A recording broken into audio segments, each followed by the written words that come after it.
இதெல்லாம் இருக்குன்னு நான் வந்து இன்ட்ரடியூஸ் பண்ணியிருக்கேன். ஹார்மனி இன்ட்ரடியூஸ் பண்ணியிருக்கேன், கவுண்டர் பாயிண்ட்டு சொல்லியிருக்கேன், மெலடினா என்னன்னு சொல்லியிருக்கேன், ரித்தம்னா என்னன்னு காட்டியிருக்கேன். எல்லாம் நான் உண்டு பண்ண சத்தம். ஏஐ வச்சுக்கிட்டு நான் பண்ணலை. ஏஐ இன்னைக்கு வர ஏஐ எல்லாத்தையும் பண்ணிடுது.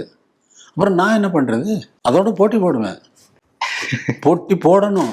இளைஞர்கள் அதுக்கு தான் ரெடியாக இருக்கணுமே தவிர, நான் ஏஐயில் பண்ணிட்டேன், இந்த பாட்டை வந்து நான் வந்து இந்த மாதிரி மாற்றிருக்கேன் அப்படின்னு இருக்கிற மெட்டீரியலை ஒரு களிமண் பொம்மையை வச்சுக்கிட்டு மூஞ்சி நான் வந்து இப்படி மாற்றிட்டேன், காதை இப்படி மாற்றிட்டேன்னு சொல்கிற மாதிரி இருக்குது. அது இளைஞர்களுடைய கற்பனை திறனை வந்து டம்ப் பண்ணுது, மூடமாக்குது. நல்ல அறிவு சுடர் வீச வேண்டிய அந்த முகத்தில் அறிவு சுடரெல்லாம் அமுத்திட்டு அது அணைஞ்சு போன புகையாவா இருக்கிறது இளைஞர்கள்? இல்லை சார், நல்லா பிரமாதமாக பண்ணுறாங்க. ஆனால் எதுக்கு பண்ணுறீங்க? நீங்கள் பண்ணுங்க, உங்கள் சொந்தமாக இருக்கிறத எடுத்து பண்ணுங்க. இன்னொருத்தன் பண்ண பாட்டை எடுத்து வச்சுக்கிட்டு அதை வந்து நான் இப்படி மாற்றிருக்கேன், இதை எப்படி மாற்றிருக்கேன் அப்படின்னு சொல்கிறதுல அது அறிவுடைமை அல்ல.